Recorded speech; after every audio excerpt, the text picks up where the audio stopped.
Só estão.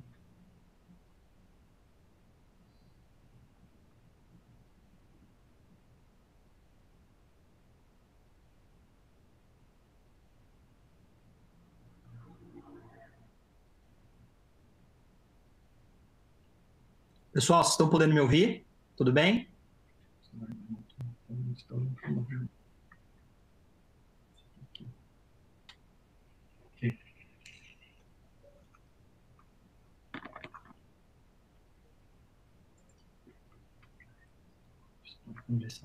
Perguntei.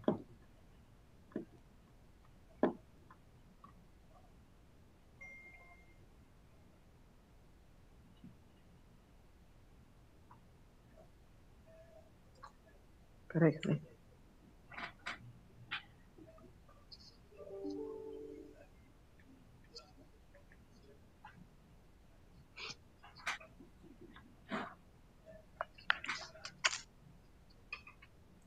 Boa tarde, pessoal, tudo bem? Como estão todos vocês? Queria pedir primeiramente desculpa em meu nome e todo mundo que está trabalhando em conjunto para poder passar um conteúdo legal aqui para vocês. A gente teve alguns problemas aqui com a internet, com a queda do sistema, mas a gente precisou fazer algumas alterações aqui que eu acho importante eu ponderar para vocês antes da gente conversar, antes da gente bater um papo legal. É que a aula precisou ser transferida para o formato de PDF, para a exibição ficar numa melhor qualidade de imagem para vocês. Então a gente perdeu algumas referências de transição de slides, mas só para vocês entenderem que vai ficar uma coisa um pouco mais simples, mas espero que sejam todos muito bem-vindos, tá? Fico muito feliz em estar podendo fazer parte de um evento fantástico, de uma iniciativa fantástica em que a MIS aqui do Brasil, a MIS, vem realizando. Eu espero que todos vocês que estejam aí em casa estejam bem, né, de coração. Eu falo aqui do sul, de Santa Catarina, eu falo de Blumenau, onde eu resido e tenho clínica juntamente com o meu irmão, a nossa clínica Ottoboni, e a gente trabalha aqui em conjunto, eu e meu irmão, a parte de pério, implantodontia e prótese, já há quase exatamente 8 anos que a gente trabalha em conjunto. Então, quando eu tive esse convite pela MIS de falar com vocês um pouquinho da nossa rotina clínica, como que a linha de raciocínio que a gente acredita começa, como ela transcorre, como ela se termina, qual é a nossa filosofia de trabalho para compartilhar com vocês. E esse tema em que vocês estão vendo que é a periimplantodontia, esse nome pode parecer às vezes um pouco chato de princípios biológicos de zona de transição, mas nada mais é que o que a gente vai discorrer nessa aula é isso que vocês enxergam na tela, essa zona de transição entre estética branca e estética rosa. A aula toda praticamente vai ser pautada numa região pequena como essa que a gente enxerga aqui na tela. A gente enxerga a transição de um dente com arquitetura gengival. O que a gente espera biologicamente que ocorra com esses tecidos quando a gente faz uma extração dentária, e essa extração dentária leva junto com ela estruturas biológicas, estruturais muito importantes, em que a gente tenta replicar, como vocês veem aí na tela, numa coroa sobre implante. Aqui a gente vê a imagem de um dente sobre implante, com 4 anos em função, e um dente natural que recebeu apenas um laminado cerâmico.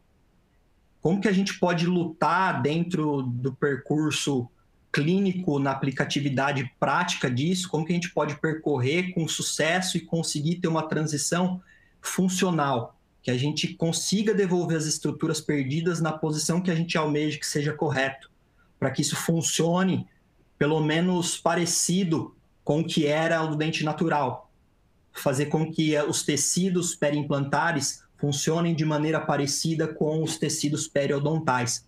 Esse eu acho que é o maior desafio da zona de transição. Esses conceitos que a gente vai colocar aqui, que a gente vai conversar, são artigos na literatura, obviamente, que nos guiam, são artigos que eu acredito como linha de raciocínio juntamente com o meu irmão na parte da prótese. Temos nesses conceitos incríveis profissionais, inclusive aqui do Brasil, que publicam muito e nos norteiam, como Vitor Clavijo, técnicos como Leonardo Bucabella, Murilo Calgaro, o grande mestre Eric Van Doren lá na Bélgica, mestre do meu mestre, publicaram alguns conceitos e tem na literatura algumas coisas que eu queria conversar com vocês, como que a gente utiliza isso aqui na nossa rotina clínica com o sistema MIS, para que essa aplicação clínica seja simples. Porque no final das contas, tudo que a gente busca no final, o paciente quando busca perdendo um órgão dentário, perdendo um dente, uma estrutura complexa, no final das contas é o dente. O implante, ele é nada mais que o veículo para a gente conseguir reconstruir esse órgão de maneira mimética, tentando mimeticamente reproduzir esse dente. E as estruturas periodontais, os tecidos moles de suporte perdido. Bom, eu começo fazendo uma pergunta para nós clínicos, e me incluo nisso, que é se a gente realmente só enxerga onde chega o nosso olhar, ou se a gente, por trás de um clínico que segue um protocolo de trabalho para chegar num resultado, a gente também não tem que entender um pouquinho mais a fundo da biologia dessa estrutura.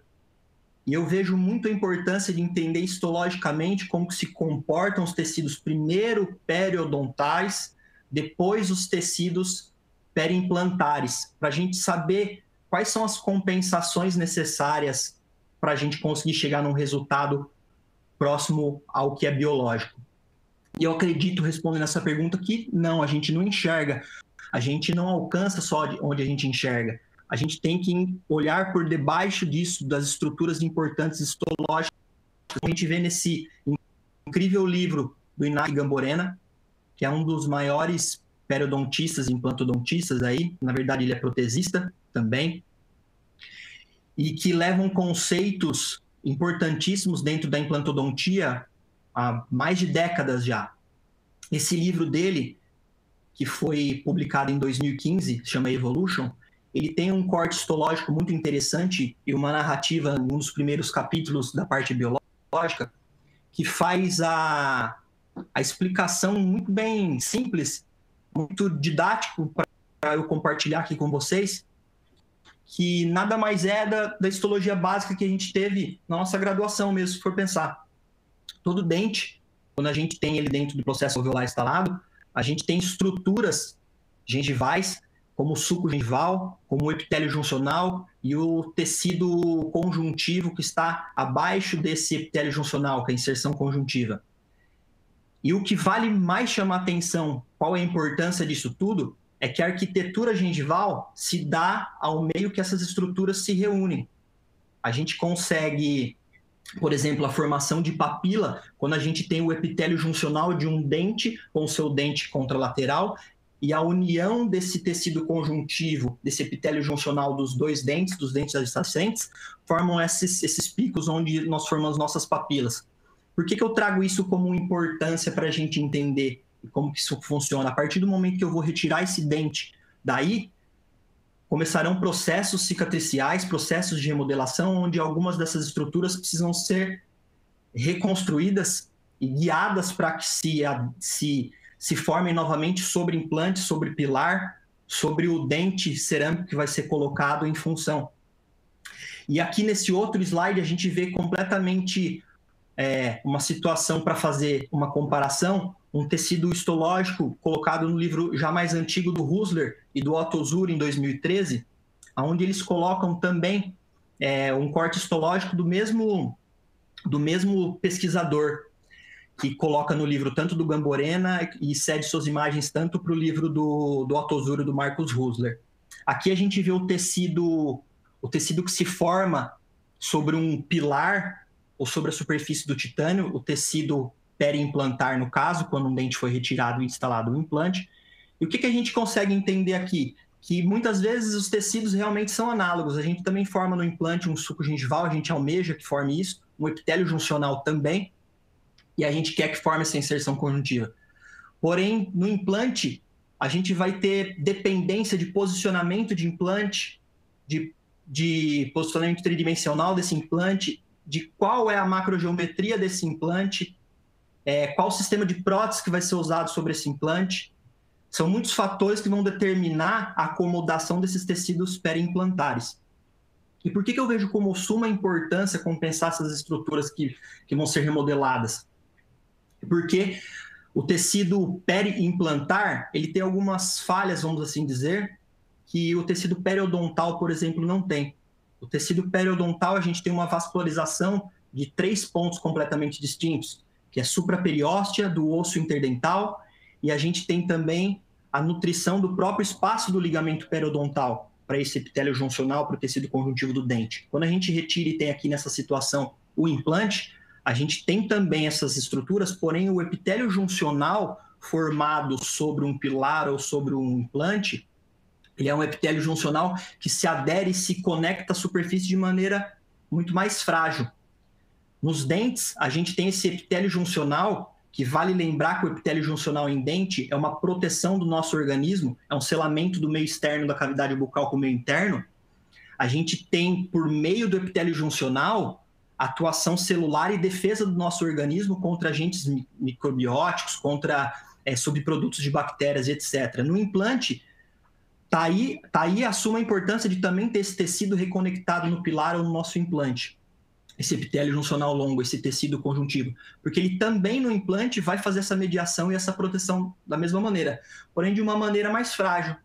Ou seja, vale dizer que as injúrias sobre tecidos apoiados sobre implante ou sobre componentes como zircônia, como os links metálicos, etc., são estruturalmente um pouco mais fracas comparados às estruturas periodontais. E como que isso se encaixa na prática diária? Gustavo, tudo que você está falando de histologia, como que isso influencia alguma coisa para mim que sou clínico, assim como eu que sou clínico? Eu costumo fazer uma analogia que é a mesma coisa de um engenheiro, um arquiteto construir algo e não saber em que solo que ele está trabalhando, qual que é o tipo de solo, qual que é a estrutura que ele tem que fazer ali primeiro para começar a construir. Então, a gente entender como que funciona essas estruturas básicas, como elas são diferentes em dente e implante, eu acho que é o caminho inicial para a gente começar por esses 3 pontos que vocês veem na tela agora, que o grupo Implante Pério colocou em 2015 no livro Periimplantodontia Estética, um livro fantástico, um livro que eu sou fã, é um livro de cabeceira que eu tenho, em que eles colocam como uma tríade. Eu concordo muito com isso, porque aqui eu coloquei para fazer essa analogia como 3 pilares, que é o posicionamento tridimensional, reconstrução tecidual e o manejo protético, estão completamente interligados. Eles dependem um do outro para que esse ciclo se feche e isso se chegue num resultado favorável para o nosso paciente. Não só um resultado favorável estético, mas um resultado em que a gente consiga com que aquelas estruturas periodontais que vão ser reanatomizadas, cicatrizadas e maturadas sobre implante, que elas cheguem na ideia do que a gente tem de ideal. E a gente vai entrar o primeiro caso. Esse caso que a gente recebeu como indicação de um endodontista, é uma paciente nossa de fora que chegou aqui na clínica por encaminhamento de um nosso colega endodontista, que tinha o comprometimento, infelizmente, do elemento dental 22, tá? Por uma reabsorção externa, que não estava tendo mais controle. Quando a gente resolve analisar clinicamente esse paciente antes de entrar dentro de um protocolo cirúrgico, a gente passou esse paciente para avaliar pela microscopia, onde a gente tem aqui no microscópio um filtro que se chama Green Color Mode, dos Zeiss, do Extaro, em que essa alteração de filtro, essa alteração de saturação da imagem que a gente consegue captar na fotografia pelo microscópio, a gente enxerga realmente que na região ali do elemento 22, a gente já tem um edema nas papilas, isso foi confirmado com uma sondagem, onde já mostrava processo inflamatório que a gente já estava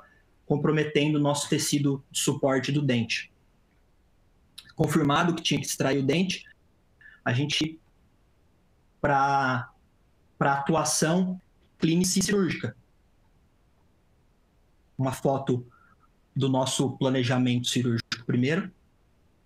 E aqui, vocês não tem como ver a transição, mas qual foi? Eu tinha a arquitetura do elemento 22 numa posição ideal tridimensional que a gente queria tentar manter. E o dente 11, o dente 21, desculpa, ele tinha uma margem um pouco acima do que a gente queria. A gente queria movimentar coisa de 1 milímetro essa margem para baixo, para dar um suporte melhor para essa raiz que está escurecida e espessar um pouco esse fenótipo gengival. Então, o que a gente planejou foi isso. Um enxerto de tecido conjuntivo, a gente vai discorrer por que nisso, e trabalhar com a remoção do 22 para a colocação de um implante dentário e reconstruir junto tecidos periodontais e tecidos periimplantares, com uma abordagem única com um tecido conjuntivo simultaneamente no implante, junto com o implante dentário. O protocolo que a gente resolveu seguir foi um protocolo descrito pelo Eric Van Doren, o mestre do meu mentor, do Gustavo Giordani, lá da Bélgica, juntamente com o grande Vitor Clavijo, um dos maiores protesistas do mundo, do Brasil, ao meu ver, e tenho certeza de todo mundo que nos assiste. Esse artigo deles, eles fizeram uma descrição de um protocolo para a gente poder, quando a gente tem um dente que deixa uma arquitetura gengival favorável que queremos manter, a gente usa a própria raiz desse dente para a gente usar ela como um análogo para ter a arquitetura gengival dos primeiros milímetros importantes da área crítica e subcrítica. Isso a gente já vai discorrer mais para frente.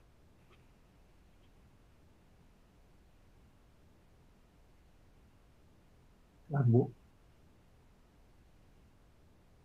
E quando a gente parte para o protocolo cirúrgico, é aquela coisa batida, que a gente já está cansado de discutir, todo mundo está acompanhando as evoluções tecnológicas e a evolução que passou em implantodontia nos últimos anos. De hoje, eu acho que alguns pontos são indiscutíveis, como uma exodontia minimalmente traumática, inspeção de alvéolo, esse protocolo de instalação imediata e etc., por diversas academias já tem sido muito protegido, muito bem discutido. Então, não é uma coisa que a gente tem a necessidade de discutir em si. O que vale chamar a atenção nesse ponto é que antes da exodontia, de tirar o elemento 22 perdido, a gente precisava de uma moldagem para a gente poder seguir com o protocolo de obtenção do contorno ideal da raiz do dente. A gente fez uma moldagem que a gente pudesse usar depois para a gente posicionar o dente como análogo, como segue o protocolo. Eu vou explicar isso mais para frente para vocês. Bom, instalação do implante depois dessa inspeção do alvéolo. No caso, foi escolha de um implante, o V3, da MIS. Nós vamos conversar por que a escolha desse implante, tá? Porque essa plataforma reduzida. A gente vai fazer a captura do cilindro provisório para dar sequência com o protocolo descrito pelo Eric e pelo Vitor. A gente vai realizar a compensação tecidual, tanto de tecido duro quanto de tecido mole.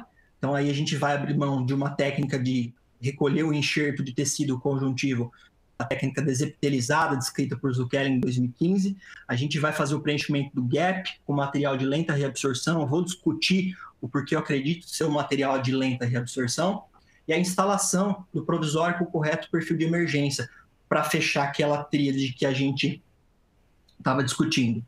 E quando a gente parte em si para a remoção desse dente, todo cuidado é pouco. Todo cuidado é pouco, sempre. A gente tenta sempre não danificar as margens gengivais, não machucar a região de papila, que é uma região muito delicada do tecido mole. E eu usei, nesse caso, apenas um descolador delicado para fazer uma entrada no suco gengival para poder adaptar o meu force de maneira que eu não machucasse esse suco gengival. Lembrando que, se tratando de um dente uniradicular, a gente vai fazer movimentos rotacionais para luxação do ligamento periodontal e remover esse dente sem movimentos de alavanca. Depois que nós removemos esse dente, a gente vai fazer, como a gente já tinha falado ali em cima, para inspecionar e ver se não ficou nenhum tecido ainda de granulação, nenhum tecido circundante que esteja ainda contaminado devido à inflamação crônica que o paciente tinha, tá? Uma irrigação muito abundante desse alvéolo para preparar esse alvéolo para receber o nosso implante. E aí a gente cai no primeiro pilar, que é o posicionamento tridimensional do implante. E aqui, um ponto que vale a gente lembrar lá atrás, de ter falado da biologia estrutural de tecido periodontal e tecido periimplantar, é que aqui o posicionamento do implante ele vai nos determinar como que nós vamos fazer com que os tecidos se suportem e os tecidos se formem novamente, se acomodem sobre esse intermediário protético. Porque a gente vai ter que posicionar o nosso implante calculando uma profundidade que a gente defenda um porquê, nós vamos conversar. Se nós vamos fazer o implante, a prótese vai ser parafusada ou cimentada, tá? E aqui a gente vê o V3 no aumento, quando a gente tem a plataforma no 3.3, que é o diâmetro mais estreito, não fica muito visível a noção de que o implante, a cabeça dele é triangular, mas sim. Aqui fiz um esquema desenhado para a gente entender qual que é a vantagem, pensando lógica de um implante circunferencial de cabeça circular convencional com o V3. Uma das coisas que nos chama mais atenção é essa versatilidade. Por exemplo, se a gente olha nessa imagem onde a gente tem um rebordo ósseo, a gente posiciona um implante circular, como vocês veem no desenho, no mesmo diâmetro do implante V3, que seria triangular, a gente tem uma distância da plataforma da cabeça do implante até a tábua óssea vestibular. Se a gente usa a base desse implante triangular para vestibular, a gente consegue um ganho de espaço desse gap vestibular de mais tecido ósseo. A gente consegue usar a nosso favor clínico as arestas e a base desse triângulo para nos favorecer, por exemplo, numa situação em dente e implantes adjacentes, onde um implante próximo do outro, numa situação como essa, se a gente trocar por implantes triangulares, a distância entre implante e implante, a gente vai ganhar alguns milímetros. Então, essa é uma primeira vantagem que a macrogeometria do implante nos dá. Aqui, o implante como um corpo como um todo, levando o princípio que eu mais acredito no V3, que é a menor compressão óssea cervical marginal, que faz muito sentido, porque a gente não tem uma cabeça de implante dando compressão na parte mais importante do nosso osso, que é a parte cervical, do colarinho cervical. A gente tem com o V3 por ser triangular apenas 3 pontos de apoio nessa região circundante à cabeça do implante, e esses 3 pontos apenas farão uma pressão sobre o alvéolo cirúrgico. Nós não teremos uma compressão circunferencial geral. Aqui esse artigo do Thomas Linkevicius, ele faz justamente uma análise com implantes de plataforma triangular, no caso o V3. Ele faz a instalação de mais de 50 implantes em situações onde a gente tem tecido gengival menor e maior que 2 milímetros. Depois eles fazem um acompanhamento, isso é um estudo clínico, tá? De estabilidade, e acompanham para ver que realmente o fato de se ter essas câmeras entre a base dos triângulos faz algum sentido na hora da remodelação óssea. E parece ser muito promissor. Os resultados com isso com esse sistema de implante foi muito bacana. E vale a ressalva de que os biotipos gengivais que eram mais espessos, maiores que 2 milímetros, juntamente com esse sistema de uma plataforma de cabeça de implante diferente, tiveram uma remodelação dos tecidos ósseo e o tecido ósseo e tecido mole muito melhor, muito mais favorável que os outros grupos de comparação. Outra coisa bacana do V3 é o fato de esse implante vir com uma broca virgem. Tá? O C1 também vem com a broca virgem. Ele nos permite a gente fazer uma escolha de sub- ou sobrefresagem muito mais fiel, eu acredito, do que convencionalmente outros sistemas. Por quê? Fica muito empírico na mão de nós cirurgiões a gente sentir no tato a estrutura óssea, escolher qual densidade que a gente sentiu que essa estrutura óssea tem, e a gente calcular quanto a gente vai sobre ou subfresar para travar mais ou menos o nosso implante. Aqui, essa última fresa deles, ela tem exatamente a mesma medida do design das roscas do implante e tem uma leve redução para ter um travamento primário melhor. Então, onde ela tem uma medida que é a metade da ponta ativa da broca, o sistema nos permite dizer que ali é uma medida ideal para se você quer fresar, você passa só até a metade dessa dessa fresa, desculpa. E se você quer uma fresagem com menos travamento, uma ancoragem com menos travamento, a gente sobrefresa e passa a broca até o final. Ela tem exatamente o mesmo comprimento que o implante está sendo colocado, nesse caso de 3.3. Aqui está o implante sendo posicionado na introdução do alvéolo. E o interessante é, se a gente tem uma base triangular, as chaves têm que nos orientar de acordo se a gente está com a base ou a vértice do triângulo, em que posição que ela está. Então, a chave vem com esse formato também triangular. Essa primeira medida que vocês estão vendo é que o meu implante estava a 3 milímetros de profundidade, ele foi aprofundado para 4 milímetros, a gente já vai discutir sobre isso. Mas aqui a gente vê como que o kit protético nos favorece na hora de visualização, de trabalhar com esse sistema. O implante instalado, a gente nota que, mesmo em um alvéolo reduzido, como é de um lateral, a gente tendo um implante que tenha já um diâmetro de 3.3 reduzido e uma cabeça triangular, que está voltado à base para vestibular, a gente ganhou mais espaço para esse gap. A gente respeita sempre, eu, pelo menos, seguindo o que a gente acredita de linha de raciocínio, em trabalhar com próteses parafusadas. Então, por isso que a gente vê nessa imagem que a gente fez um approach palatino, que nada mais é que a ancoragem do implante não no direcionamento do alvéolo, mas sim na parede palatina do alvéolo. A gente consegue uma distância vestibular maior para a gente fazer a reconstrução dos nossos tecidos periodontais. Já no sentido mesodistal, a gente acaba tendo que respeitar distâncias que são biológicas, já muito bem descritas na literatura, isso é indiscutível.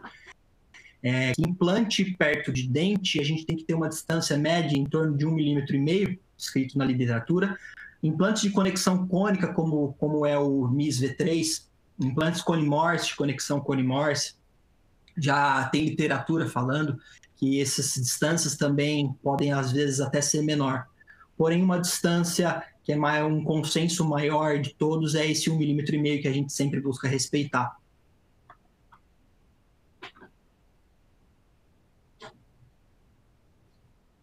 Bom, e o sentido apicocoronal? Quanto que a gente vai aprofundar esse implante? Quanto que a gente vai colocar a partir da margem gengival esse implante e vai enterrar esse implante? Qual que é o nosso parâmetro para isso? Isso vai diretamente, como eu falei no começo, influenciar qual é a nossa distância biológica. E essa distância biológica como média, como em dente, a gente nunca vai tentar ser menor que 3 milímetros, tentar respeitar sempre pelo menos esses 3 milímetros. Mas a gente acredita por um fator também de manejo protético, a gente já vai discutir isso, aprofundar um pouco mais esse implante para 4 milímetros, para a gente ter espaço depois para a gente poder seguir com o protocolo de manejo protético e conseguir uma acomodação e um maior volume tecidual em contato com a parte interna da prótese, para a gente ter uma adesão de tecido conjuntivo de um epitélio juncional mais longo, mais profundo, no sentido de nos dar mais proteção e adesão à nossa prótese para fazer o selamento periférico do meio extra e intra, do meio extra oral e o meio interno do sulco. Como a gente está fazendo o protocolo do análogo, escrito pelo Eric Van Doren e pelo Guto, chegou nessa etapa do posicionamento tridimensional, eu tenho que estar trabalhando ou com um protesista habilidoso ou com um técnico em prótese. Nesse caso, a gente estava trabalhando em conjunto aqui na clínica, eu e meu irmão, que é um protesista muito habilidoso, e um técnico em prótese também de altíssimo gabarito, que é o Ricardo Malise, um amigo nosso que não mora mais aqui, mas que trabalha, que vem da escola do Murilo Calgaro, etc., e que fez esse trabalho em parceria conosco. Aqui eu estava transferindo o posicionamento tridimensional do implante, tá? Sempre ancorado nos dentes contralaterais para fazer uma transferência fiel de posicionamento. Para agora que eu vou entrar no segundo pilar, construção tecidual ao redor desse implante, o meu irmão e o Ricardo pudessem dar sequência ao protocolo de manejo protético. Para assim que eu terminar a parte cirúrgica, as minhas reconstruções, tanto de tecido duro quanto tecido mole, eles já vão estar com o provisório, com todos os perfis, com medidas, polimentos, tudo adequado para já ser instalado e eu finalizar com as suturas, que a gente vai depender nesse caso, como a gente quer fazer uma alteração no 21 de margem, a gente vai ainda utilizar de suturas de ancoragem para tracionar isso, mas fica um pouquinho mais para frente. Como eu disse, a reconstrução dos tecidos circundantes ao implante não vão ser basicamente de tecido ósseo, também tem que ser de tecido, a gente acredita, de tecido mole. Eu queria que vocês acompanhassem sobre esse artigo, que eu acho muito interessante, do Maurício Araújo, do Buser, que é um artigo onde eles fazem a comparação em sítios estéticos quando tem extração dentária, e que se faz implante imediato ou não, se não faz nada de preservação nesse alvéolo, deixa ele sozinho cicatrizar, ou se a gente tenta de alguma maneira com que não sofra uma contração tecidual desse alvéolo. É interessante na conclusão desse artigo que eles observaram que a partir do momento que a gente remove o dente dali e leva junto com eles, vocês lembram lá no começo de estruturas histológicas importantes, a gente tira junto ligamento periodontal, consequentemente, todos esses tecidos, tanto a tábua óssea vestibular que está circulada aí, que é muito nutrida, ou basicamente só nutrida pela tábua óssea, pelo ligamento periodontal, esses tecidos ao redor do dente vão entrar em colapso. Eles vão sofrer uma remodelação. A literatura está cansada de descrever que em fenótipos mais espessos, obviamente, essa contração sim vai ser menor, mas ela nunca vai deixar de acontecer. Então, o fato de trabalhar tanto com tecido mole e duro é justamente tentar com que, se tem alguma perda, que já é esperada que se tenha, que isso seja compensado. E nesse caso, aqui sobre o ligamento periodontal, e nesse caso a gente utiliza um biomaterial de lenta reabsorção. Por que de lenta reabsorção? Nesse caso foi utilizado o Bios Collagen, que é um biomaterial xenógeno de origem bovina não mineralizado, é totalmente mineral, não tem parte, ele tem acrescido a sua parte estrutural 10% de colágeno. Tá? Esse biomaterial, por ser um material xenógeno, ele sofre uma lenta reabsorção no nosso organismo. Existem artigos na literatura em que a gente tem ainda grânulos de Bios ainda estáveis ali entre o osso neoformado de até 15 anos depois. Ou seja, por que eu quero um biomaterial que se mantenha na porção ao redor vestibular do meu implante no gap e ao redor circundante?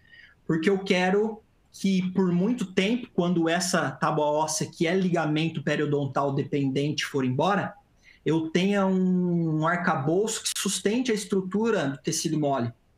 Eu não quero formar um osso nessa região vestibular que me sirva para uma ancoragem ou um osso com uma qualidade. Uma estrutura fibroóssea para mim já serve.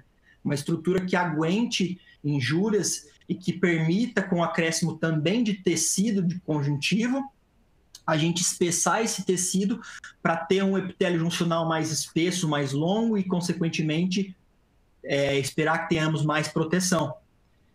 E por que o nome transplante de tecido conjuntivo? Eu gosto muito de conversar esse tema de enxerto de tecido conjuntivo e muito falado como transplante, mas Otto Zuri Husler fala no livro Cirurgia Plástica Periodontal e Periimplantar como um transplante, porque nada mais a gente está removendo tecido ou células, um tecido de um local para outro local do mesmo ser humano. Então, a gente está tirando de uma região doadora tecido conjuntivo e a gente está colocando numa região receptora esse tecido conjuntivo com a intuição de levar células e ter uma indução desse espessamento, que esses tecidos se unam por meio de difusão, que esses tecidos se integrem, o tecido recebido e o tecido do leito receptor e do leito doador se integrem e a gente consiga um espessamento dessa mucosa. Aqui são dois artigos interessantes. Infelizmente, se a gente for levar por dado estatístico, na literatura hoje ainda a gente não tem nada que bata o martelo, que diga que você tem sempre que trabalhar assim com o tecido conjuntivo. Mas existem inúmeros artigos, inclusive revisões sistemáticas de literatura em meta-análises, como essa aqui de 2018, que mostram sim que quando a gente acrescenta tecido conjuntivo para espessar um biotipo gengival, a gente tem melhora, sim, na estabilidade de margem óssea. A gente tem uma diferença significativa clínica, a gente enxerga resultado. E se a gente levar em consideração os nossos líderes à frente da pério e da implantodontia no mundo, todos eles trabalham de uma maneira que também se compensam essas remodelações teciduais e ósseas com um acréscimo também de tecido conjuntivo. Eu fico triste porque ainda nós clínicos, em uma minoria, ainda trabalhamos com enxertos de tecido conjuntivo. Isso deveria ser mais bem difundido, a gente vem difundindo isso, para que isso se torne uma rotina clínica para os implantodontistas de uma maneira mais geral, porque isso traz benefícios clínicos importantes, a gente acredita, para o resultado estético e longevo das nossas restaurações em implantes suportadas. Aqui esse outro artigo legal é um outro artigo de Linkevicius, em que eles fazem um estudo clínico para ver quando a gente tem a estabilidade óssea de quando a gente tem um biotipo gengival maior que 2 milímetros ou menor que 2 milímetros. Nota-se que quando a gente instala implantes, tanto subgengivais ou implantes a nível ósseo, notou-se quando tem uma espessura de tecido gengival maior que 2 milímetros, a gente tem uma interação melhor desses tecidos e uma remodelação menor, uma adaptação dos tecidos de suporte ósseo gengival melhor, sobre tanto a plataforma do implante, como o link em si que foi colocado ali. É mais... Alô?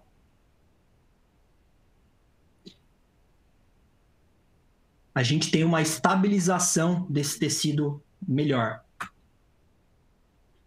E se a gente vai remover tecido conjuntivo, a gente tem que entender que a gente tem diversas áreas que podem ser doadoras do enxerto de tecido conjuntivo na hora da nossa cirurgia. A gente chegou num ponto importante.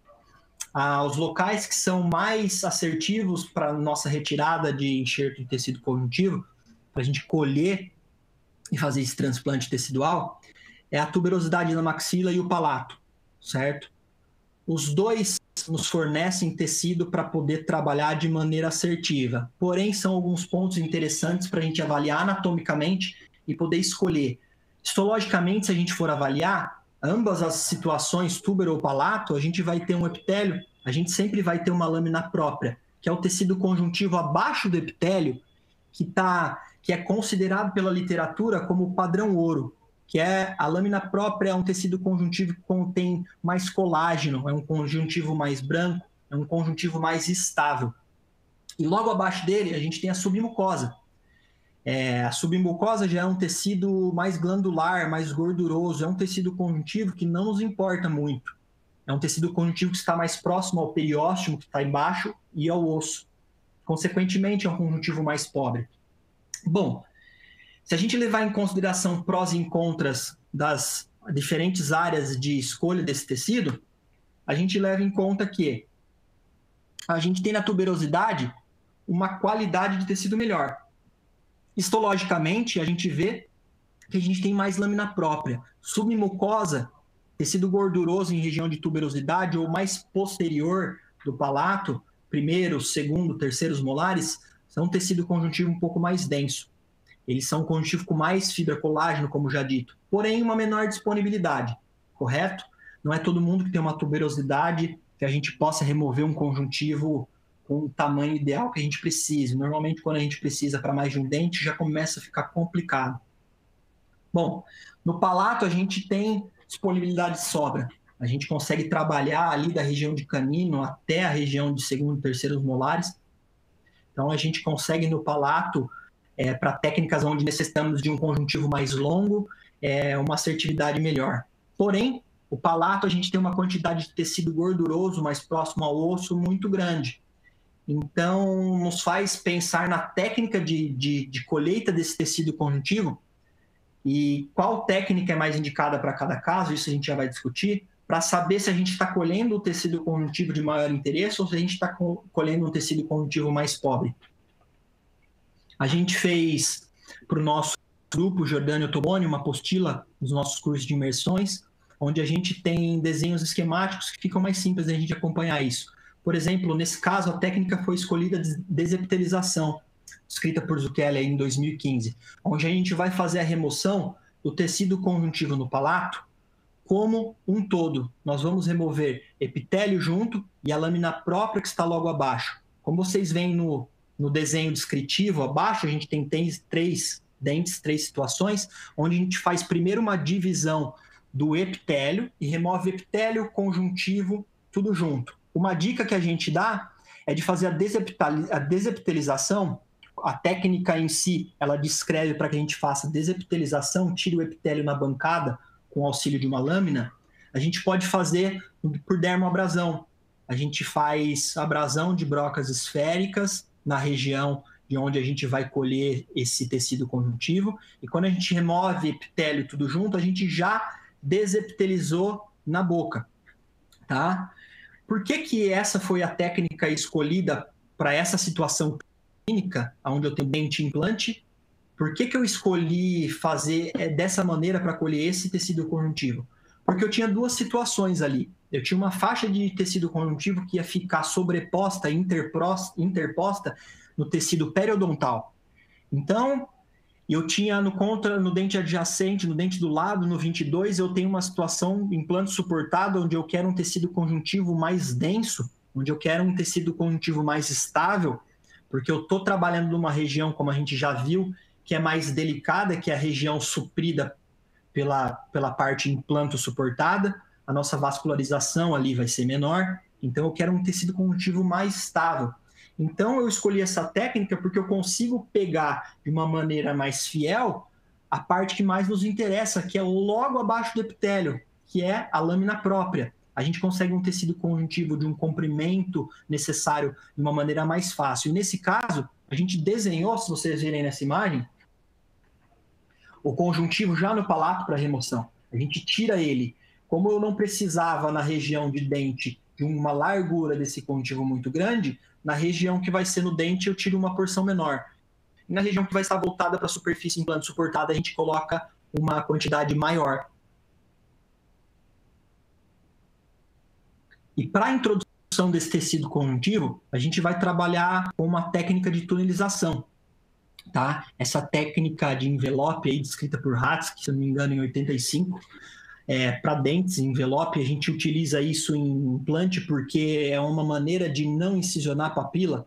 Como a gente já viu que o tecido que vai ser suportado com implante, a gente vai ter mais estruturas mais delicadas, nós vamos ter que tunelizar isso de uma maneira mais delicada também, para poupar suprimento sanguíneo para a gente ter a remodelação desses tecidos. Para a gente fazer isso, a gente vai ter que lançar mão de alguns instrumentais que são necessários, como as lâminas oftálmicas. Nesse caso aqui, a gente está usando a lâmina para cá. Essa lâmina, ela é hoje representada pela Critéria. Ela é uma lâmina que me permite um acesso intrasucular muito fácil, um corte muito bom. E ela tem uma haste, um comprimento estreito da haste, onde eu consiga adentrar em regiões profundas e não machucar o tecido circundante. Outra marca interessante, só que a gente não acha aqui no Brasil, é uma marca de lâmina oftálmica que se chama SharePoint. Essa é uma oftálmica mesmo, você tem que comprar pelo site, pegar fora e trazer. Também ajuda muito nessas tunelizações onde os tecidos são muito delicados. Ponto importante. Olha como o biotipo aqui se mostrava fino nessa divisão. A gente vê por transparência, quando eu estava dividindo o tecido pelo suco gengival, a espessura por transparência, a gente consegue ver a lâmina. E o importante na hora de criar esse envelope, nesse caso em específico, como eu queria trazer essa margem 1 milímetro para baixo na região do dente, eu tenho que, gente, passar sempre a linha mucogengival com essa microlâmina. Eu tenho que romper as fibras elásticas ali da linha mucogengival para que eu torne esse tecido móvel para fazer a tração desse tecido de uma maneira mais coronal, por meio de suturas suspensórias. Eu acomodo, como vocês viram, o tecido conjuntivo. Eu faço uma punção na região onde esse tecido conjuntivo vai ser colocado, saio pelo suco gengival e pesco o meu enxerto de tecido conjuntivo. e volto para uma punção pelo envelope que eu criei, praticamente ao lado, mas não encostadas para na hora do nó da sutura, eu não sofrer o aperto, o esmagamento desses dois pontos e fenestrar. Então eu faço a estabilização de um lado, a estabilização do outro com auxílio de sondas ou de um descoladorzinho delicado para ir introduzindo, faço a mesma coisa dos dois lados. E agora eu já tenho meu tecido envelopado, estabilizado entre o tecido dividido, o epitélio vestibular, tecido conjuntivo voltado para o dente, o meu conjuntivo como um sanduíche nessa região. Eu parto para o manejo protético. Vocês lembram que enquanto eu estava trabalhando nessa parte cirúrgica, com essas reconstruções, o Thiago e o Ricardo estavam trabalhando no protocolo do modelo do análogo.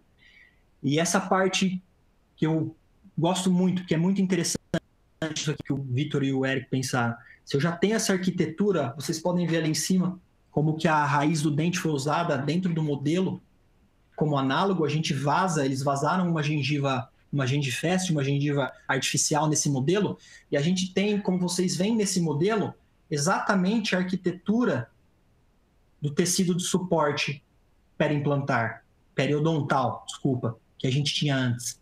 Então fica muito mais fácil a gente conseguir guiar a cicatrização e acomodação de sulco, de epitélio juncional, de inserção conjuntiva, etc., sobre uma arquitetura já pré-estabelecida, porque a gente já está copiando o que a natureza fez. Gustavo, se eu não estivesse trabalhando de maneira analógica, como nós trabalhamos nesse caso, como que eu poderia, né? Como que eu poderia melhorar isso no fluxo digital? A gente, dentro de um fluxo digital, o Gustavo Giordani, meu mestre, tem inúmeros casos dessa maneira, o Vitor também, o Marcelo Giordani. Eles fazem já, dentro do sistema virtual, toda a captação de informações que essa raiz virtual tinha antes. Então a gente consegue, inclusive, se antecipar e já deixar provisórios pré-prontos dentro dessa anatomia que a gente acredita ser a ideal, que é a arquitetura que estava antes, quando o dente estava ali suportando tudo. A transferência do implante para a posição dentro do alvéolo criado pela raiz do dente extraído. E a gente tem essa situação. Eu tenho exatamente o contorno do tecido mole que eu tinha no dente, agora com o implante exatamente em posição que eu tenho na boca do paciente. E aqui a gente consegue ver, não teve a transição, mas se a gente for comparar onde vocês veem em branco a linha marcando exatamente o contorno ideal da raiz, como depois de uma hora de procedimento, mais ou menos, os tecidos já invadiram esse perímetro da arquitetura gengival. Se a gente captasse informações agora, a gente não teria informação precisa de qual é o desenho desse alvéolo. Seria difícil a gente recriar isso imaginando. Dessa maneira, a gente já tem no nosso modelo tudo bem arquitetado. Mas, cuidado fantástico é ter os componentes na cor dourada, como vocês podem ver. Esse componente estando na cor dourada, a literatura nos mostra que na recepção de luz, quando tem um provisório por cima disso, na absorção de luz, a gente não tem acinzentamento causado pelo componente protético. Muitas vezes, por uma precaução nossa e um zelo nosso, na hora do protesista trabalhar, ou se eu estou fazendo a parte provisória, a gente faz também a opacificação desse pilar. A literatura fala que não é necessária, mas a gente, sempre muito cauteloso, toma esse cuidado também quando vê necessário. Nesse caso, como a gente teria um volume vestibular sobre o pilar grande, a gente não viu necessidade de fazer isso. E aqui, passando o sistema primer aqui para a coquina, sistema adesivo.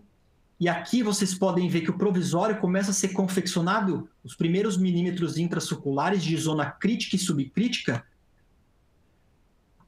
bem iguais ao que era o primeiro terço radicular do dente a partir da junção cemento-esmalte.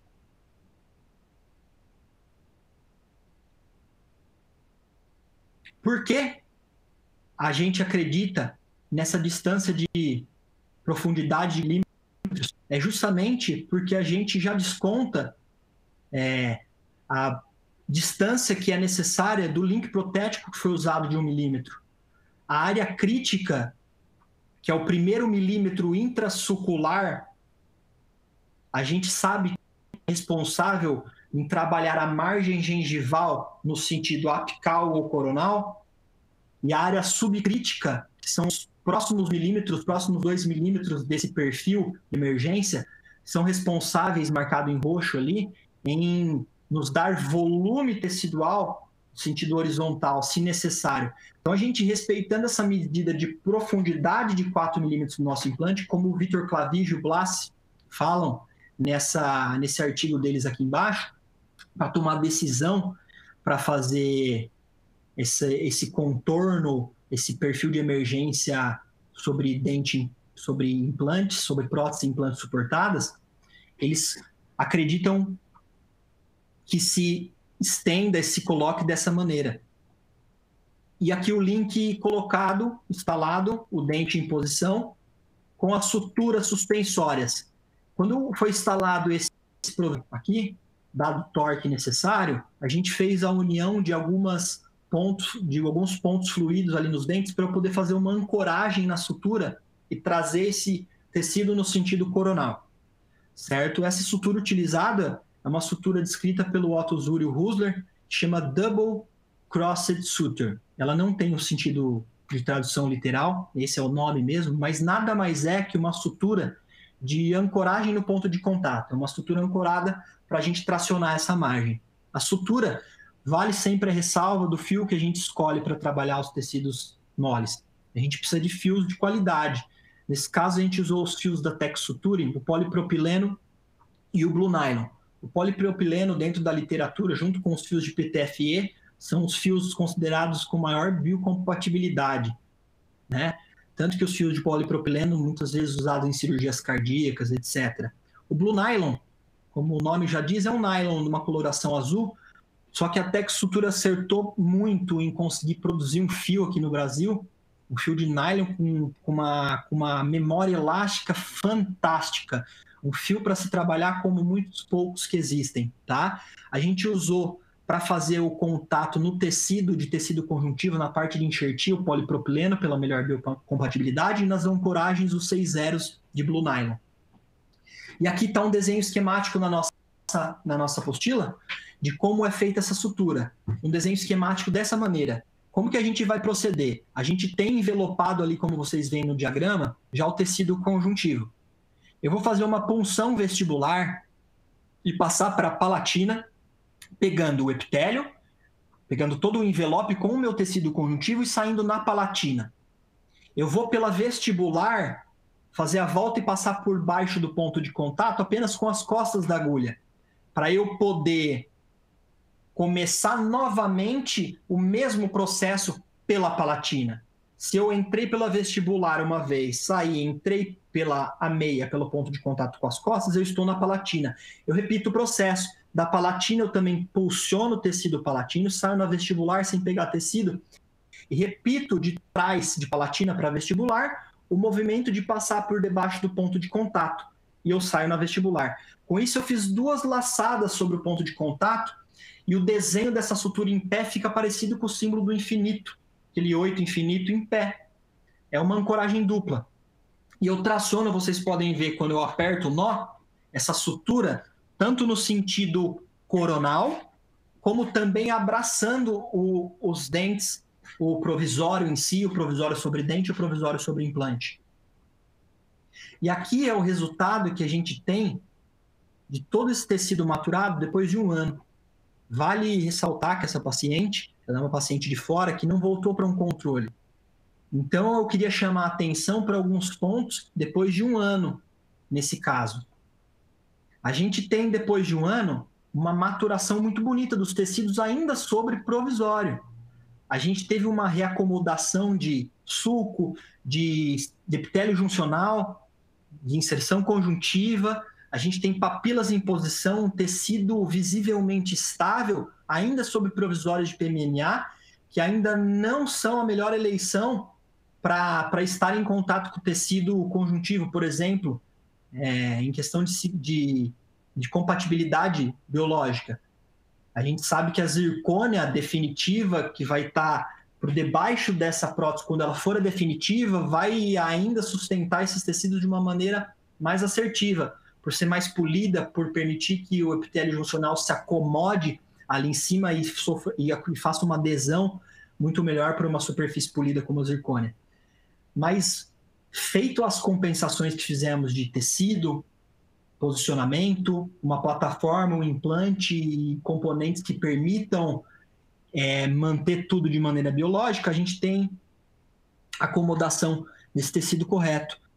E 1 ano de acompanhamento agora, a gente vê aqui o fio de polipropileno tinha ficado depois de 1 ano, a gente vê como não está tendo praticamente resposta inflamatória, ele está ali quietinho, foi removido, depois de 1 ano ele apareceu. Se a gente fizer uma comparação de antes e depois, a gente vê que realmente a gente conseguiu o resultado de, no 22, manter a arquitetura exatamente similar, parecida com o que estava antes.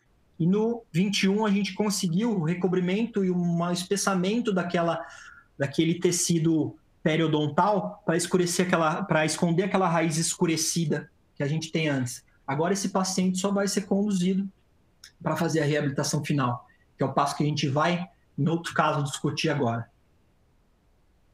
Mais uma foto agora de 1 ano, na maturação do tecido. E aqui a tomografia 1/2 desse implante posicionado.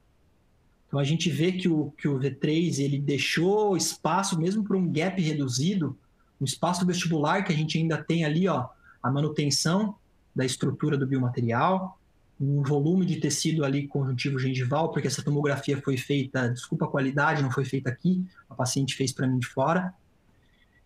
Eu não escolhi a clínica de radiologia, mas aqui a qualidade de volumes que eu ainda tenho na vestibular desse implante acaba surpreendendo como está sendo mantido tudo em posição. E a gente espera que tudo seguindo como a gente seguiu conceitos estão descritos que pessoas já utilizam como Eric, como protocolo, o Vitor, o Gustavo, com casos de mais de 6, 10 anos, tá?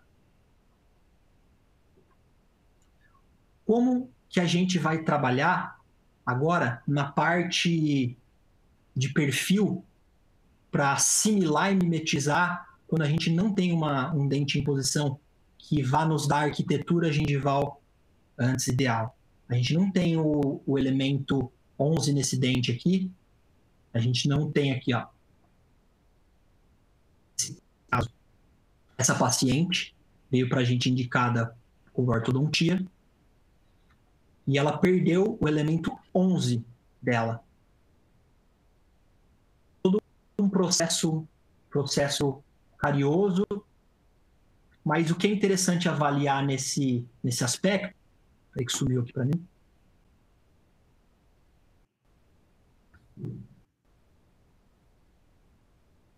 o que é interessante avaliar que o fato da raiz e ter dente ainda ali, por mais que em péssimas condições, fizeram com que o suporte margem ainda pudesse ser reconquistado mesmo com o dente em posição antes de ser extraído.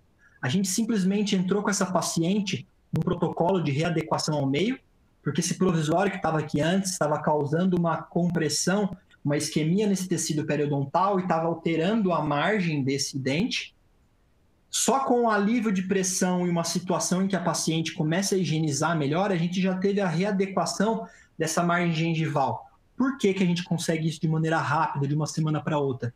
Porque a gente está tendo aqui uma resposta sobre tecido suportado periodontalmente. Ainda tem a raiz ali.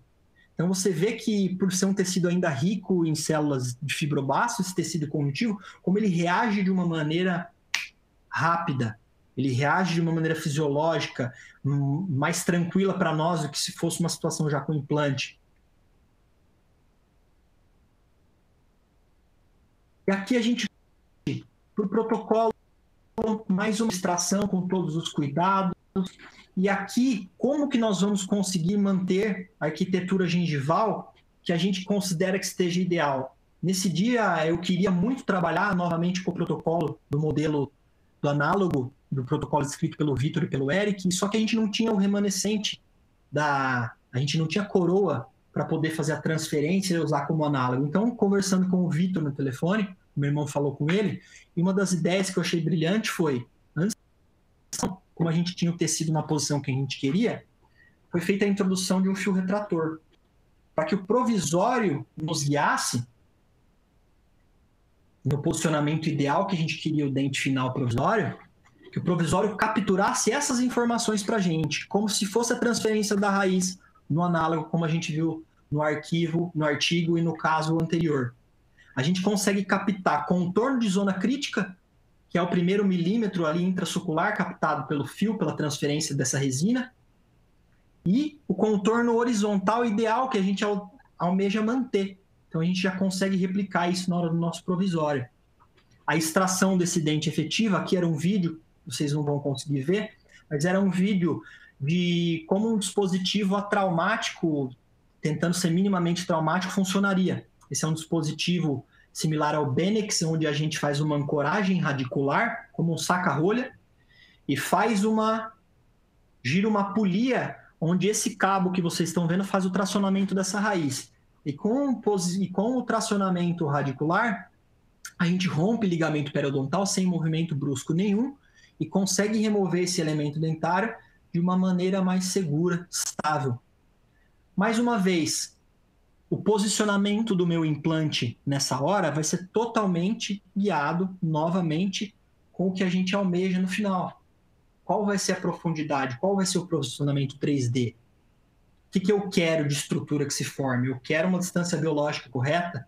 Então eu vou usar um guia, que é basicamente de acrílico, um guia colocando a margem da restauração final para mim, na hora da cirurgia, para eu saber e me basear onde essa coroa final vai estar. Baseado nessa margem que vocês estão vendo desse provisório de acrílico, desse guia multifuncional, assim dizer, eu aprofundei novamente o meu implante em 4 milímetros.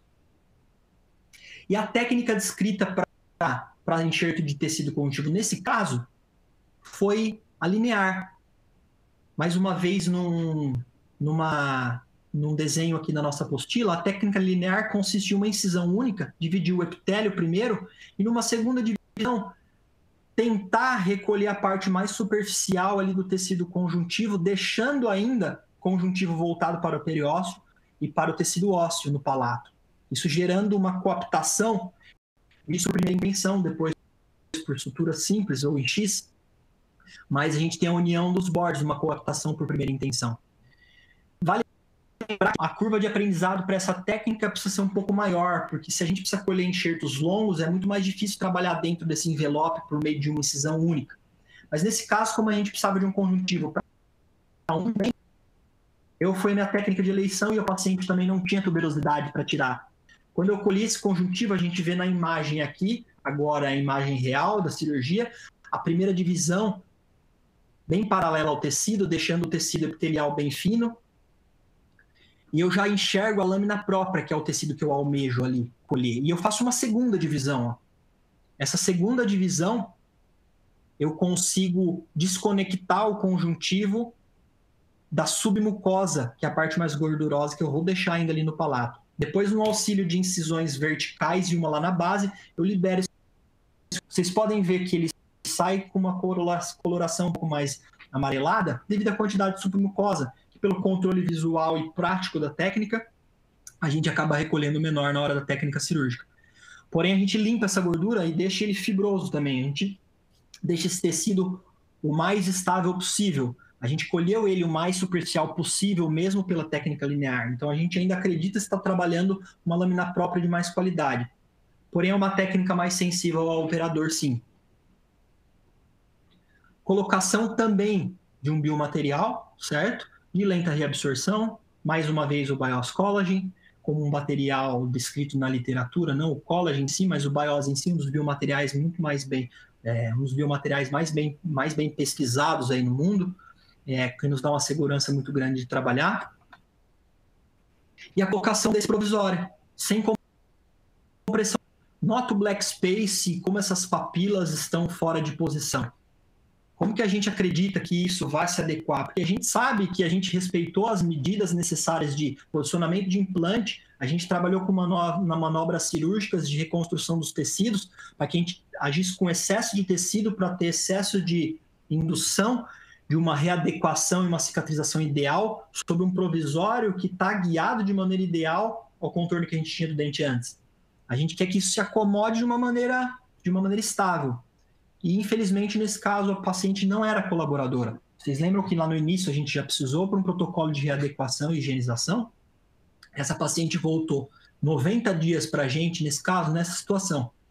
A princípio foi meio desesperador, porque a gente sabia que, mesmo a gente fazendo todas as manobras necessárias para a gente minimizar problemas futuros, a gente não teve um assentamento desses tecidos, uma reconexão desses tecidos de uma maneira favorável, por causa da má higienização do paciente. Uma formação de placa e o fato de estar em provisório, que não é o biomaterial mais biocompatível para estar ali, teve muito acúmulo de placa, essas papilas subiram em posição, mas o que nos favorece em olhar é que o fato de estar trabalhando com um biotipo já médio para espesso e ter trabalhado com compensações teciduais, ele ainda se mostra que está resistindo em posição. O que nós resolvemos fazer aqui? Primeira coisa foi tentar fazer com que essas papilas viessem na posição com protocolos de higienização, só para o paciente higienizar, manter isso mais bem polido, só que isso não ocorreu. A gente sempre tinha essa situação das papilas distais sempre estarem mais altas. E a gente almejava isso, uma equalização dessas papilas, como uma saúde periodontal, periimplantar melhor. A gente entrou com essa paciente num protocolo de readequar ao meio. A gente precisou, com essa paciente em fase de provisório, entrar com anti-inflamatório, entrar com protocolo de higienização, limpeza, raspagem, protocolo de clorexidina 0,12%, uma semana antes de voltar no consultório, para que ela voltasse, e a gente sabia que ela não ia cuidar, porque a gente já conhecia o prognóstico ali do nosso paciente, e a gente poder moldar, e no trabalho protético, a gente trabalhar com biomateriais que, biologicamente, sendo mais biocompatíveis, a gente consiga resultados de acomodação desse tecido melhor. E quem sabe isso estimule a paciente a ter uma melhor higienização por um polimento melhor e etc. Como que o Cristiano Soares, que foi o técnico que realizou a reabilitação implante suportada, aqui a prótese desse dente, o Cris, um dos melhores ceramistas aí que eu acredito no mundo, o Brasil é um berço de fantásticos técnicos em prótese. O Cristiano é um dos que eu sou fã. O que o Cristiano procurou fazer aqui pra gente? Ele fez um abutment sobre esse implante personalizado. Por que ele fez isso? Primeiro, porque ele precisava favorecer para o meu irmão, na hora de trabalhar na cimentação, desses diferentes substratos. A gente tinha faceta sobre dente, coroa, dente sobre implante, são substratos de colorações e espessuras muito diferentes. Então ele replicou aqui o abutment sobre um link protético. Nesse link, ele fez o seguinte, como vocês veem aqui, no link protético, ele aplicou na parte que fica subgengival uma zircônia. A zircônia, dentro da literatura, se mostra um dos materiais mais compatíveis com o tecido conjuntivo e uma indução de acomodação desse tecido muito bacana. Então, devido ao fato dessa paciente já ter certa dificuldade de acomodação desses tecidos, o melhor material biológico indicado para ela aqui, como a gente vê nesse artigo recente do Linkevissus de 2017, onde eles observam e indicam para a gente usar sempre na parte do perfil de emergência do dente, sobre o link, sempre aplicações de uma zircônia extra polida ali na região, para que a gente tenha a acomodação desse tecido conjuntivo, a indução da acomodação desse tecido de uma maneira mais correta, pela biocompatibilidade da zircônia. Então ele fez zircônia e para cima, aqui, ele fez a aplicação de uma cerâmica sobre o restante da zircônia para que fosse ácido sensível para ele poder, para o Thiago, na hora da cimentação, trocar o cimento e conseguir equalizar substrato. O Thiago, na hora da instalação, tomou todos os protocolos que ele acredita de trabalho, que é o isolamento sempre absoluto, para trabalhar com remoções de excesso de cimento, de polimento, de margem de interface. E a gente vê que o Cristiano realmente replicou, tanto no abutment, ali, comparado com o dente contralateral, até a coloração. Foi justamente o acerto na hora da cimentação. Aqui, como dá para dar o acabamento, o fato de estar isolando absoluto isso, essa prótese foi parafusada. Esse ele é parafusado em boca e depois cimentado a faceta sobre ele. E a gente tem imediatamente essa resolução imediata do caso ao tirar o isolamento, tecido periodontal e periimplantar um pouco agredido, porém com alguns dias, mais ou menos 90 dias, a gente tem essa situação clínica.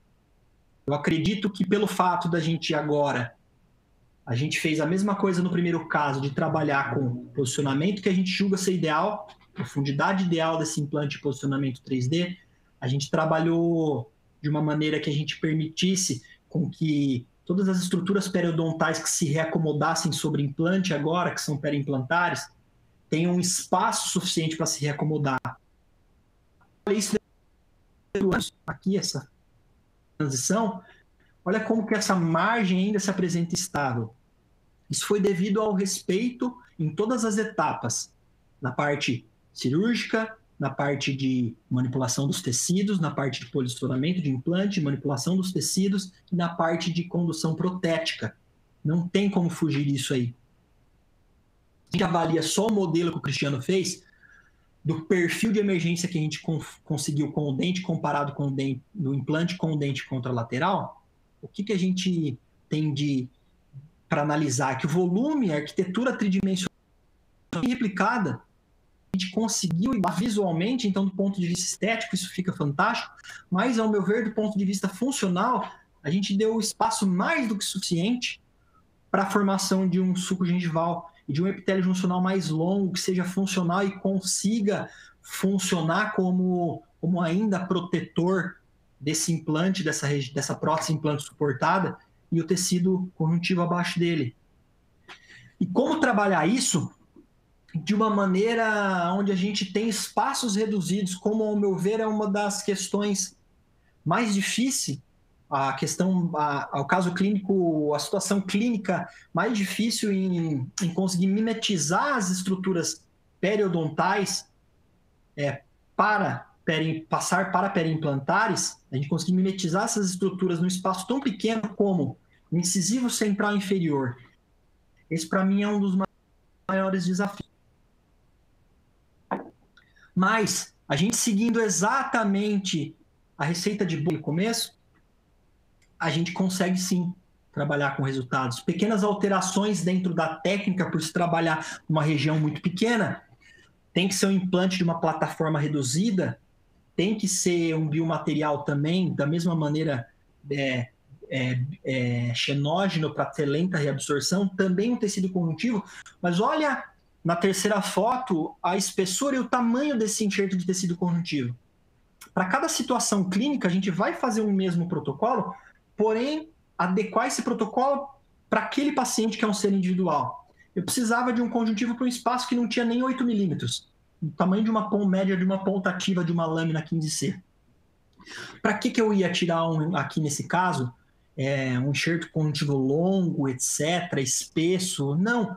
Aqui eu pude trabalhar na tuberosidade, que é onde eu tenho um tecido de maior qualidade que eu acredito biologicamente, histologicamente, como diria o Gamborena, o Angus beef, aí dos tecidos conjuntivos, porque eu tinha disponibilidade de um tuber, mesmo pequeno, eu precisava de um enxerto pequeno. Então a técnica que eu usei, a escrita aqui que vocês veem em azul, é muito simples.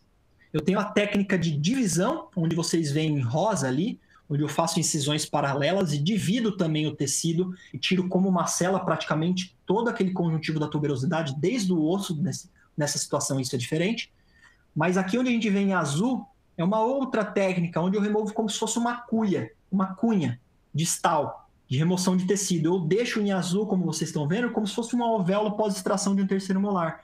E com sutura simples eu fecho isso. Eu consigo um tecido conjuntivo com uma densidade fantástica para implante, e eu posso trabalhar sendo pouco invasivo no paciente. Ele vai ter 3, 4 suturas simples ali na tuberosidade, muito menos invasivo que remover um siso.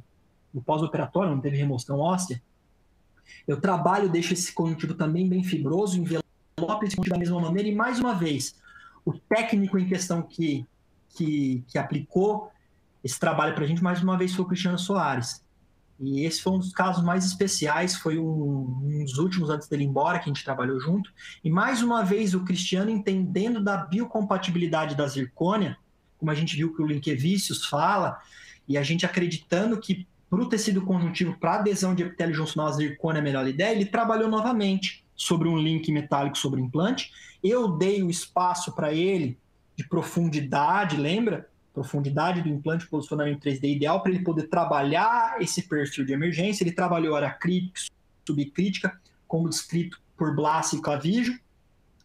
Ele trabalhou todo numa zircônia. Ele fez, nesse caso foi monolítico, ele fez todo em zircônia e depois só estratificou ali sobre, fez uma maquiagem desse dente. Então eu tenho eu tenho como um agregador fantástico a biocompatibilidade da zircônia, nesse caso, mais uma vez, que vai estar internamente direto com o tecido conjuntivo, tudo em zircônia, tirando o link metálico. Isso é média 1, 2 milímetros desse link metálico. E aqui está o caso finalizado. Olha como que essa cerâmica se mimetiza. Esse caso aqui, agora tem 3 anos, como vocês estão vendo.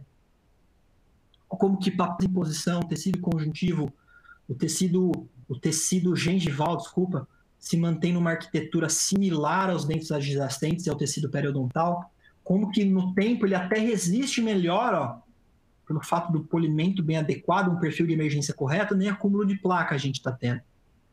Mais uma vez, como conclusão, se a gente for avaliar como que a gente chega num resultado desse, a princípio ainda um curto prazo devido à minha curva de aprendizado ainda pequena, mas já são 3 anos de uma qualidade de maturação tecidual fantástica. É porque justamente a gente respeitou, aqueles princípios, aquela tríade já muito bem descrita na literatura, que é manejo protético, que é posicionamento dimensional de implante e que é reconstrução tecidual. Quando necessária, sempre necessária, levando em consideração o artigo do Maurício Araújo e Buser, onde todo o alvéolo vai sempre sofrer uma contração, tá? Então, eu acho que esse é o caminho, é seguir um protocolo individualizado para cada paciente, o mesmo protocolo, mas individualizando esse protocolo para cada paciente, com pequenas alterações, porém a parte biológica sempre sendo respeitada, dando espaço para o tecido periimplantar se reacomodar e funcionar de uma maneira similar ao implante periodontal. Aqui mais uma foto acompanhando vocês, de acompanhamento para vocês. E agradeço muito pela companhia de vocês nessa... A gente passou um pouquinho aqui, uma hora e pouquinho, mas que ela começou um pouquinho atrasado. Eu vou abrir agora, nós vamos abrir para as perguntas. Deixa eu só pegar aqui para conversar direto com a Cris, que vai ser uma mediadora, para a gente bater um papo agora.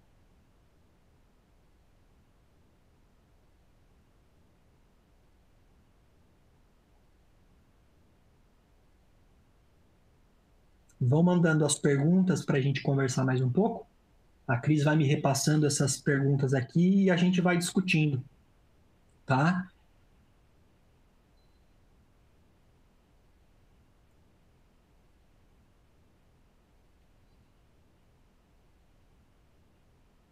Estou aguardando as perguntas de vocês aí, pessoal, para a gente alguma dúvida, alguma coisa que ficou não muito bem explicado durante esse tempo, sobre nossa maneira de trabalhar.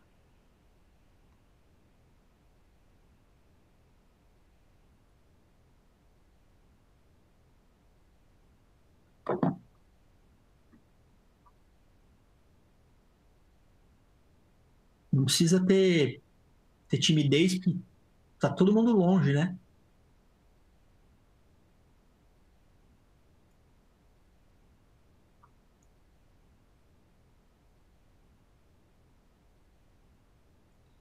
Eu agradeço de coração mesmo todos vocês que estiveram online aqui assistindo, tá? Eu sei que tá todo mundo vendo esse momento difícil, cada um do seu cantinho, do seu jeito, mas poder de alguma maneira estar junto, mesmo que à distância, compartilhando um pouquinho do que a gente ama, é sempre importante. Eu espero que alguém tenha aprendido alguma dica, que alguma coisa do que eu tenha falado valha para você quando retornar às atividades, colocar em prática na sua rotina clínica, tá? A minha tentativa aqui foi tentar de abrir os olhos do clínico para que, não por ser clínico, nós não tenhamos que entender um pouquinho de biologia, de como as estruturas funcionam, de quais são os approaches, as técnicas que a gente deve usar, de estar sempre inteirado com a literatura, atualizado, e enxergar sempre além do que a gente pode imaginar.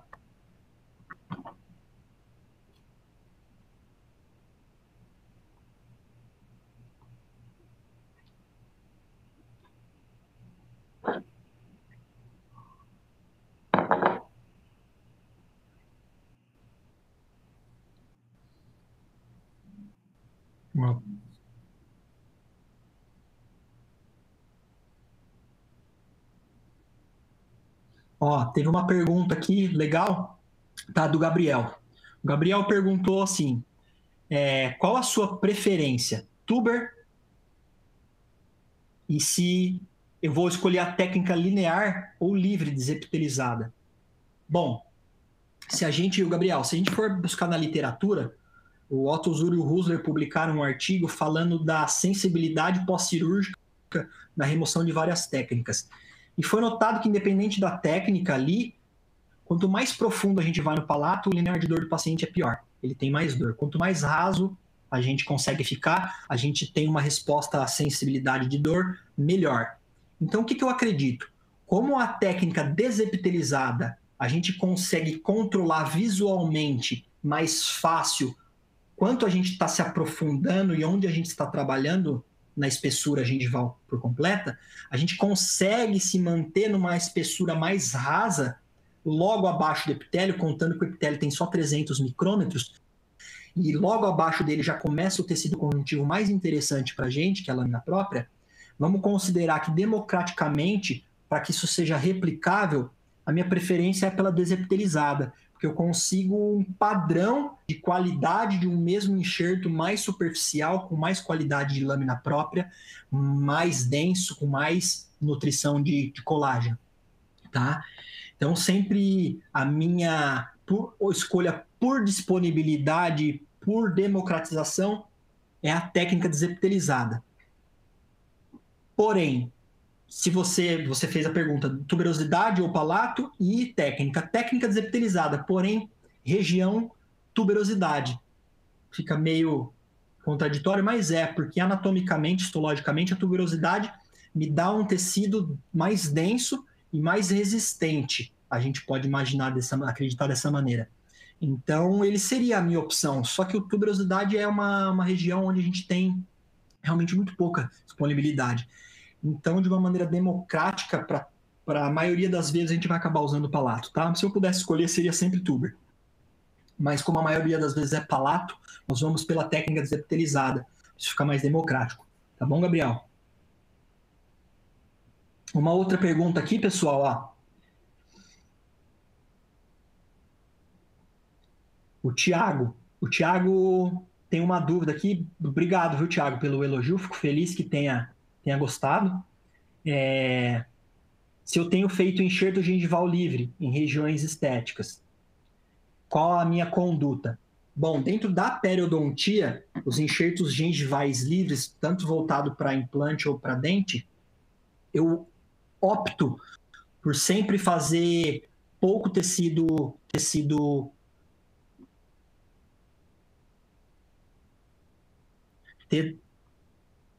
na região estética, tenho feito muito pouco tecido conjuntivo enxerto gengival livre. Por quê? Porque normalmente, quando a gente trabalha em regiões estéticas, a gente tem que cuidar muito com o que aparece. É uma situação em que o paciente sorri e mostra coloração de gengiva, arquitetura gengival, e normalmente as técnicas de enxerto gengival livre, a gente acaba alterando a coloração, porque a gente pega de um sítio, a gente faz o transplante, como eu disse, de um tecido de um local doador para um órgão receptor, a gente muitas vezes leva princípios biológicos daquela região e a gente induz uma alteração de coloração. tá? Então, eu tento evitar enxerto gengival livre, a não ser que, vamos pensar numa situação onde eu já não tenha nada de gengiva queratinizada, não tenha mais inserção ali nenhuma, eu preciso criar uma faixa de queratinizada, no caso de um protocolo, no senhor, etc. Aí sim, aí vale a pena fazer a técnica para esse ganho. Mas eu acredito que na maioria das vezes, se a gente fizer uma técnica subepitelial e a gente conseguir já espessar o epitélio juncional e a formação de um epitélio juncional longo, a gente, conforme o tempo passa e isso que matura, a gente vai sim também conseguir uma queratinização desse tecido, respeitando distâncias, obviamente, tá? Mas eu tento evitar, tá, Thiago?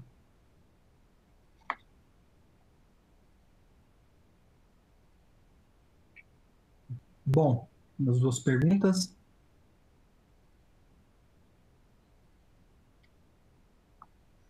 Vamos ver, parece que mais pergunta.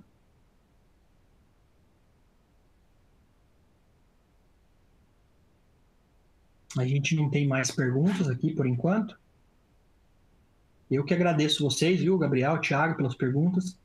Obrigado, Camila.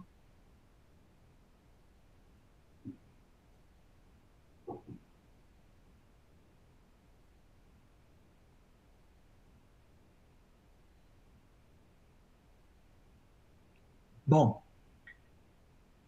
nosso tempo aqui está encerrando, né? Eu agradeço mais uma vez de coração a todos vocês que dedicaram um pouquinho do tempo para estar entrando online aí e tá a gente aprendendo junto, né? Eu costumo dizer que sempre quando a gente ministra, tenta passar algum conhecimento, a gente acaba aprendendo mais. Eu espero que de alguma maneira, como eu aprendi muito aqui com vocês hoje, inclusive eu aprendi de informática, porque eu sou muito ruim de tecnologia, gente. Desculpem o perdão no início da aula pela demora para iniciar. A gente teve problema com a internet, com a rede, tá? Depois tive um problema no computador. Mas eu espero que vocês tenham aprendido algo que valha no dia a dia clínico. Seja um macetezinho, seja técnicas futuras, seja numa decisão, seja num princípio biológico, seja no ponto de vista que eu quis levar de abrir os olhos, a gente sempre está estudando, sempre está se atualizando em meio da ciência, da literatura, mesmo sendo clínico, tá? Eu espero que eu tenha somado algo de coração. Vamos todos juntos, com foco, com força e com fé, passar agora por esse momento difícil que nós estamos passando. Espero que fiquem todos com Deus, tá? E mais uma vez, obrigado de coração. Obrigado à equipe da Emaesa, obrigado Cris, Camila, todo o pessoal do suporte, Lilian, Ricardo, todo o pessoal da Emaesa. Tenho muito orgulho de fazer parte desse time. Obrigado pela oportunidade de compartilhar aqui nossa rotina com vocês. Fiquem com Deus, galera. Um beijão, viu?